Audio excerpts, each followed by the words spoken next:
Ian from Metro Buzz here, and welcome to Casey and Cranbourne Veterinary Hospital.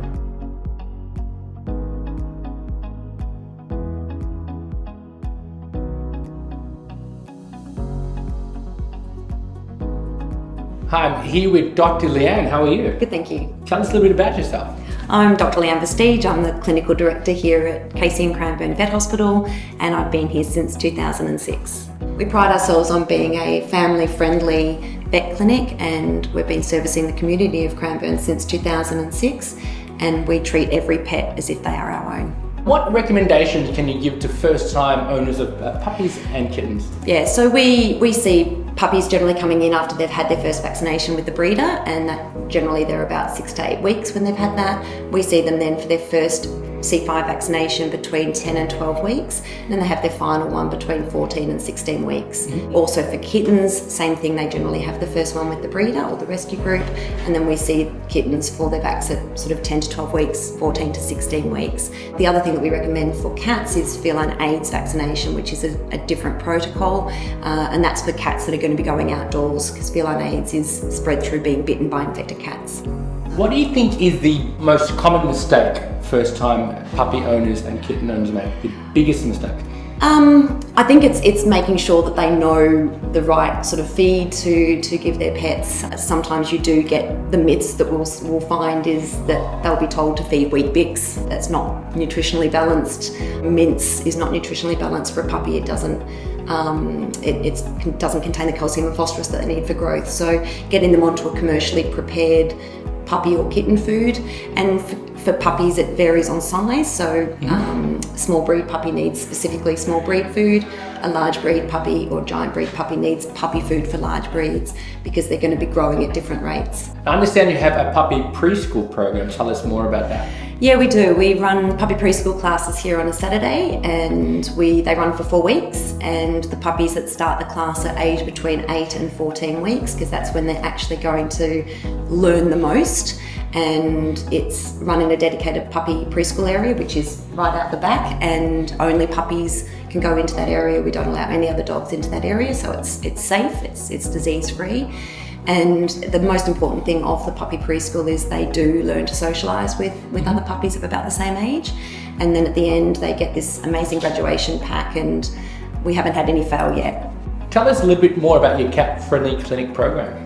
So we are a ISFM gold standard clinic, and there's less than 700 of those worldwide, and that means that we have stringent standards to adhere to in regards to cat handling. We have cat-friendly handling or stress-free handling of the cats.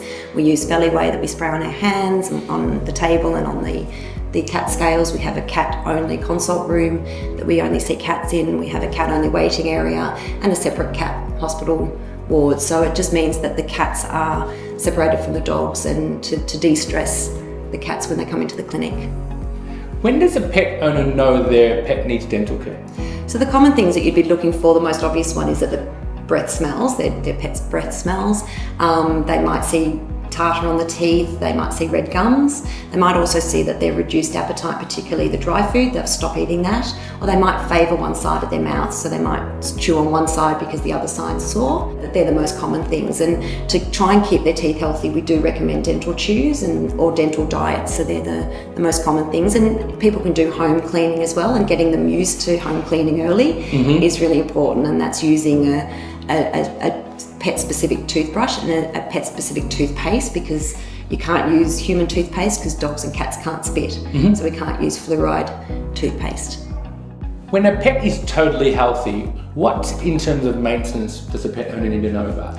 So we obviously need to see them once every year for an annual health check, and to make sure that we are on top of anything. We can pick up things like lumps and bumps that the owner may not have been aware of, and check their teeth and check for dental health and ear and eye issues and so on. So yearly for pets up to the age of about 7, and then they start to become known as sort of senior pets from that age, and that's when we'd recommend a 6-monthly check.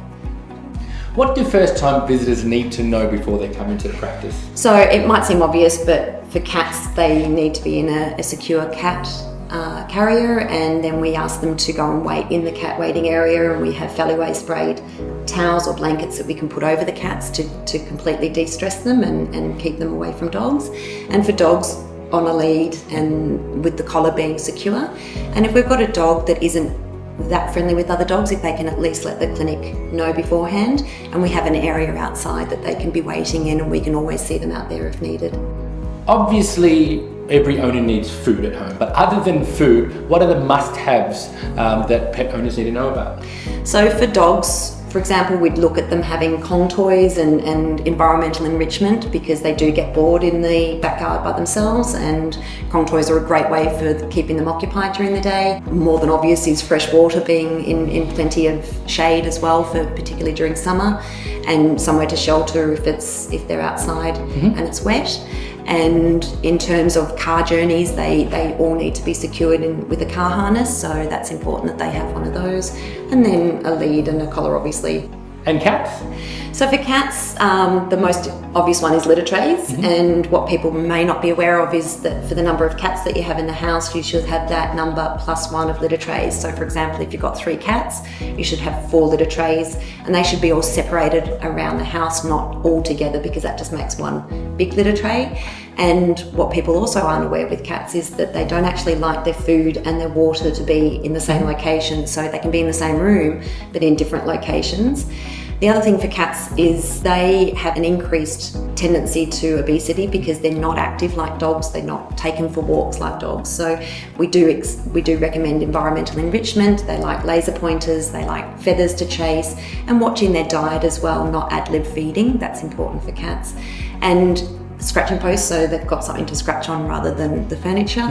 And then if they've got a stressed cat, or cats that have an increased chance of being stressed, then we recommend a Falloway diffuser to plug into the house, and that de-stresses them. What are some of the household toxins and poisons that pet owners need to be aware of around the house? So there's a multitude of them, and the most common ones that we see, and it depends coming up to Easter, obviously chocolate is a big one for dogs. And grapes and raisins are another one. So as far as foods are concerned, those are the most common ones that we'll see with dogs. In terms of toxins, you'll look at rat poison and snail bait are 2 common ones that we see for dogs as well. Cats are much more fastidious and are much less likely to eat things that they shouldn't, except for lilies. So lily toxicity in cats is really important, and every part of the lily plant is toxic to cats and can result in kidney failure within 3 to 5 days. So the common symptoms that we'd be looking out for with a cat that may have eaten lilies is vomiting, drooling, but the best option is really just to not have lilies in the house, in floral arrangements or potted plants, and just not even let that be an option for cats to even get into. For further information on common household toxins and poisonous plants, go to our website and look at the February and March 2020 blog. In the event of emergency, what does a pet owner need to do during business hours? So we say to just bring them straight down to the clinic. We'll always accommodate emergencies in and around our other patients that we're seeing. Emergency always takes priority, and we've got enough vets on per day. We've got 4 vets on Monday, Tuesday, Wednesdays and Fridays, and 3 on a Thursday. So we've always got enough staff available to be able to treat emergencies that come into the clinic.